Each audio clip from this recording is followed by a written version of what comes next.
कर्म संज्ञा का एक बहुत ही महत्वपूर्ण सूत्र तथा युक्तम चानिप्सितम पर आज हम विचार करेंगे। विचार करने का मुख्य कारण यह है कि इसमें दो कर्म हैं, एक इप्सित और एक अनिप्सित। दोनों की कर्म संज्ञा यहाँ पर होती है, लेकिन दोनों की कर्म संज्ञा अलग अलग सूत्रों से होती है। तथा युक्तम चानिप्सितम क्या कहता है? यदि कर्ता को इप्सित की तरह अनिप्सित की भी प्राप्ति हो रही हो तो उसकी भी कर्म संज्ञा होगी। अर्थात कर्म संज्ञा दो की होती है, यहाँ स्पष्ट हो गया।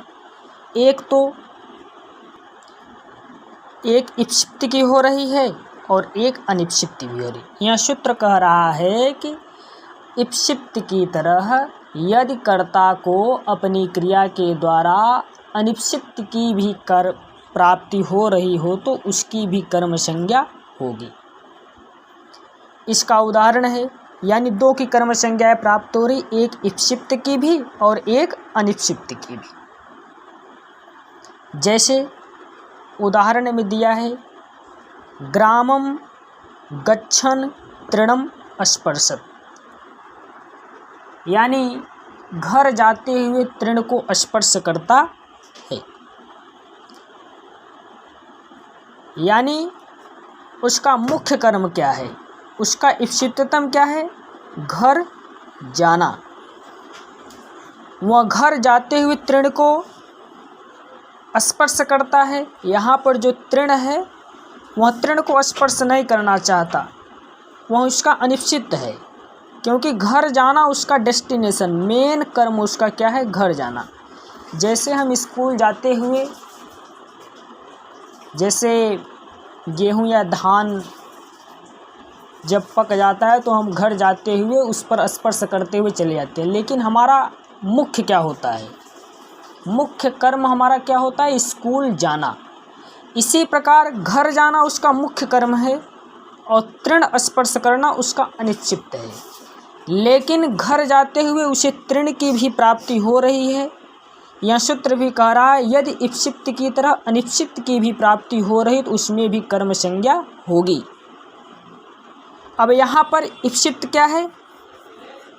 इप्सित ए है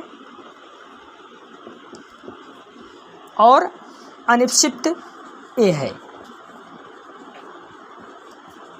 क्योंकि घर उसका इप्सिततम है, घर जाना उसका इप्सिततम है और तृण उसका अनिप्सिततम है। वह तृण को स्पर्श नहीं करना चाहता, लेकिन घर जाते हुए वह तृण को स्पर्श कर रहा है। तो ये जो सूत्र करता है वो सिर्फ अनिप्सित की कर्म संज्ञा करता है, न कि इप्सित की।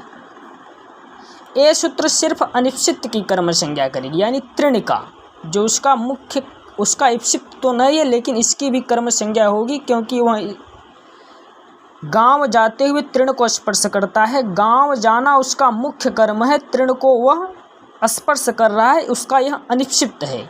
इसलिए इस सूत्र से तृण की ही अनिप्सित संज्ञा होगी, कर्म संज्ञा होगी, यानी तथा युक्तम चानिप्सितम।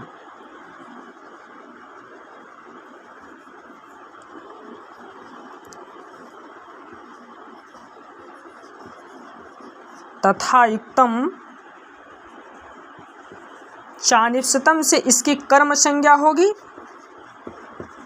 और कर्मणि द्वितीया से इसमें द्वितीया विभक्ति होगी। और द्वितीया विभक्ति में हमने पहले ही सूत्र में पढ़ लिया है, क्रिया कर्ता अपनी क्रिया के द्वारा जिसे सबसे अधिक चाहे उसकी कर्म संज्ञा होती, यानी उसका जो इप्सिततम है उसकी कर्म संज्ञा होगी। किस सूत्र से? कर्तुरिप्सिततम कर्म से। इसमें होगा, इसमें किस सूत्र से हुई है? कर्तुरिप्सिततम कर्म से इसमें द्वितीया विभक्ति हुई है, कर्म संज्ञा हुई है, और कर्मणि द्वितीया से इसमें द्वितीया विभक्ति हुई है। अगर परीक्षा में पूछ रहा है, मान लीजिए ये शब्द दे दिया गया और परीक्षा में पूछ लिया गया इसमें बताइए किस सूत्र से कर्म संज्ञा हुई है, तो इसमें तथा युक्तम चानिप्सितम आप नहीं लगाएंगे, क्योंकि घर जाना उसका मुख्य है। तो इसमें कर्तुरिप्सिततम कर्म से कर्म संज्ञा हुई और कर्मणि द्वितीया से द्वितीया विभक्ति हुई है। अगर परीक्षा में ए वाला पूछ लेगा तब आपका होगा तथायुक्तम चानिपसितम से इसकी कर्म संज्ञा हुई है अनिपसित के, और कर्मणि द्वितीया से इसमें द्वितीया विभक्ति हुई है।